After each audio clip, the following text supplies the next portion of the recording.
રાજકોટમાં સ્થાનિક સ્વરાજની ચૂંટણીનો ધમધમાટ શરૂ. જિલ્લા ભાજપ કાર્યાલય ખાતે આજે 3 તાલુકાની સેન્સ લેવામાં આવશે. કોટડા સાંગાણી તાલુકો, વિછિયા તાલુકો અને જસદણ તાલુકાની સેન્સ લેવામાં આવશે. મંત્રી પ્રદીપભાઈ માળી, ગાંધીનગરના પૂર્વ મહામંત્રી અતુલભાઈ પટેલ, ગાંધીનગર શહેરના મહામંત્રી ધર્મેન્દ્રસિંહ વાઘેલા દ્વારા સેન્સ લેવામાં આવશે. સાંજે 5 વાગ્યા સુધીમાં સેન્સ લેવાની પ્રક્રિયા ચાલશે. આજરોજ રાજકોટ જિલ્લા ભાજપની કાર્યાલય ખાતે ગુજરાત પ્રદેશની સૂચના અનુસાર આજે સેન્સ પ્રક્રિયાની શરૂઆત કરવામાં આવી છે. રાજકોટ જિલ્લો આપણો મોટો છે, એટલા માટે રાજકોટ જિલ્લામાં 2 જગ્યા ઉપર 2 ટીમ રાખી અને આજે સેન્સ પ્રક્રિયા ચાલુ છે.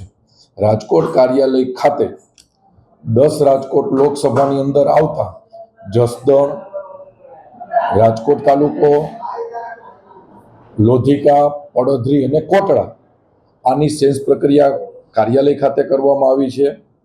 પોરબંદર લોકસભામાં આવતા રાજકોટ જિલ્લાની વિધાનસભા એટલે ગોંડલ, જીતપુર, ધોરાજી, ઉપલેટા આની વ્યવસ્થા અમારે ગોંડલ માર્કેટિંગ યાર્ડ ખાતે કરવામાં આવી છે. આજ રોજ ગુજરાત પ્રદેશ દ્વારા આયોજન કરેલ અમારા 3 સિનિયર આગેવાનો અહીંયા કાર્યકર્તાઓને સાંભળવા આવશે. એમાં પ્રવીણભાઈ માળી રાજ્ય કક્ષાના મંત્રીશ્રી, તેમજ અતુલભાઈ પટેલ, તેમજ ધર્મેન્દ્રસિંહ વાઘેલા, આવી રીતે અમારા 3 સિનિયર આગેવાનો આજે 10 વાગે અહીંયા સાંભળવા માટે આવશે. રાજકોટ જિલ્લાના તમામ કાર્યકર્તાઓ પોતાની લાગણી અને માંગણી અમારા સિનિયર આગેવાનો પાસે પોતાની લાગણીઓ રજૂઆત કરશે અને આવી જ રીતે આખી સેન્સ પ્રક્રિયા અહીંયા પૂર્ણ થશે.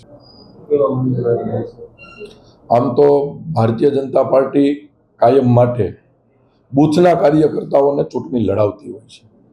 એમ છતાં અત્યારે જેને ટિકિટ માગવી હોય એ પોતાની લાગણી રજૂઆત કરતા હોય.